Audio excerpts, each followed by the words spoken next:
الرحيم عن أبي موسى الأشعري رضي الله تعالى عنه قال قال رسول الله صلى الله تعالى عليه وسلم على كل مسلم صدقة قالوا فإن لم يجد قال فليعمل بيده فينفع نفسه ويتصدق۔ حضرت ابو موسیٰ اشعری رضی اللہ تعالی عنہ ارشاد فرماتے ہیں کہ رسول اکرم صلی اللہ تعالی علیہ وسلم نے ارشاد فرمایا، ہر مسلمان پر صدقہ کرنا لازم ہے۔ تو صحابہ نے عرض کیا، اللہ کے رسول، اگر ہم میں سے ہر آدمی صدقہ کرنے کی استطاعت نہ رکھتا ہو تو کیا کرے؟ آپ نے ارشاد فرمایا، فَلْيَعْمَلْ بِيَدِهِ، اسے چاہیے کہ اپنے دست و بازو سے محنت کرے اور مال کمائے، فَيَنْفَعْ نَفْسَهُ، اور کمائے اور اپنے آپ پر بھی خرچ کرے اور اس مال سے خود بھی فائدہ اٹھائے، وَيَتَصَدَّقْ، اور صدقہ بھی کرے۔ قَالُوا فَإِن لَّمْ يَسْتَطِعْ، صحابہ نے کہا، اللہ کے رسول، اگر ایک آدمی کمانے کی استطاعت نہ رکھتا ہو تو پھر کیا کرے؟ تو رسول پاک صلی اللہ تعالی علیہ وسلم نے ارشاد فرمایا، فَيُعِينُ ذَا الْحَاجَةِ الْمَلْهُوفِ، پھر کسی پریشان حال محتاج آدمی کا کوئی کام کر کے اس کی مدد ہی کر دے، یہ بھی صدقہ ہے۔ کسی محتاج آدمی، کمزور آدمی کی مدد کر کے اس کا کوئی کام کر دے، یہ بھی صدقہ ہے۔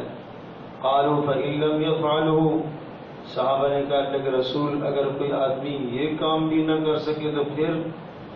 حضرت صلی اللہ علیہ وسلم نے ارشاد فرمایا، فَلْيَأْمُرْ بِالْخَيْرِ، پھر لوگوں کو نیکی اور بھلائی کا حکم دے، یہ بھی صدقہ ہے۔ قالوا فإن لم يفعل، اگر یہ صدقہ بھی نہ کر سکے، نیکی کا حکم نہ کرنا آتا ہو تو پھر کیا کرے؟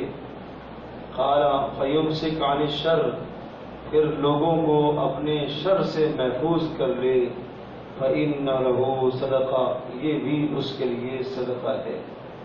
حضرت صلی اللہ تعالی علیہ وسلم جو مبارک دین لے کر آئے ہیں، اس دین میں کسی شخص کو بھی محروم نہیں رکھا گیا، یعنی کسی نہ کسی درجے کا عمل اور ثواب ہر شخص کو ملتا رہے۔ چنانچہ رسول پاک صلی اللہ علیہ وسلم نے فرمایا کہ ہر مسلمان کے ذمہ صدقہ ہے۔ جب آپ نے یہ بات ارشاد فرمائی تو لازمی نتیجہ تھا کہ لوگوں نے سوال پوچھا، اللہ کے رسول، ہر آدمی تو صدقہ کرنے کی استطاعت نہیں رکھتا۔ تو پھر رسول پاک صلی اللہ علیہ وسلم نے اور اعمال بتائے کہ جو ہر آدمی ان اعمال میں سے کسی نہ کسی عمل کو کرنے کی استطاعت تو رکھتا ہی۔ آپ نے پہلا عمل یہ بتایا کہ اچھا، اگر صدقے کی استطاعت نہیں رکھتا تو محنت اور مزدوری کرے اور پیسہ کمائے اور اپنے اوپر بھی خرچ کرے اور صدقہ کرے۔ لیکن پوچھا ہے اللہ کے رسول، اگر اس کو محنت مزدوری کرنے کی ہمت ہی نہ ہو اور اتنا وہ کمزور ہو، بڑھاپے میں آ چکا ہو تو پھر کیا کرے؟ تو پھر آپ نے ارشاد فرمایا، کسی کمزور حال، پریشان حال کی مدد کر دے، یہ بھی بڑا صدقہ ہے۔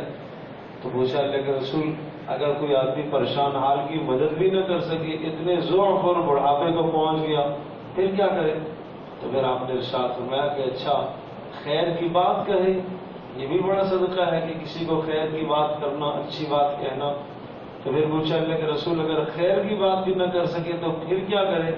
کہا پھر کم از کم یہ کرے کہ اپنے شر سے دوسروں کو محفوظ کرنے کی کوشش کرے، یہ بھی صدقہ ہے۔ اب اس کے بعد اگلا کوئی درجہ نہیں ہے، کم از کم ادنا سے ادنا نیکی یہ بتا دی کہ اپنے شر سے دوسروں کو محفوظ رکھو، ہماری زبان سے، ہمارے کسی عمل سے دوسرے مسلمانوں کو اذیت اور تکلیف نہ ہو۔ تو اس سے یہ پتہ چلا کہ صدقے کے لیے کوئی مال و دولت کا ہونا ضروری نہیں ہے، بلکہ یہ نیک اعمال بھی صدقے کے درجے میں ہیں، اور یقیناً ان اعمال پر بھی وہی اجر ملے گا جو صدقے کا اجر ملتا ہے، کہ صدقہ بری موت سے انسان کو دور کرتا ہے، آدمی سے بری موت کو ٹالتا ہے، اور حرام کی موت اور گناہ کی موت سے آدمی کو دور کرتا ہے، اور صدقہ رزق کو کھینچ کر لاتا ہے، اور صدقہ آسمانی بلاؤں کو ٹالتا ہے، اور صدقہ جہنم کی آگ کو بجھاتا ہے، اور صدقہ اللہ پاک کے غضب اور غصے کو ٹھنڈا کرتا ہے۔ یقیناً جو مالی صدقہ دینے کے فوائد ہیں، حضرت صلی اللہ علیہ وسلم کی تعلیمات کے مطابق جس کے پاس مالی صدقہ دینے کی گنجائش نہ ہو تو یہ اعمال کر لے تو یہ بھی صدقے کی طرح ہیں، اسے گویا کہ صدقے کا ہی پورا ثواب ملے گا۔ اللہ تبارک و تعالی ہم سب کے لیے عمل کرنا آسان فرمائے۔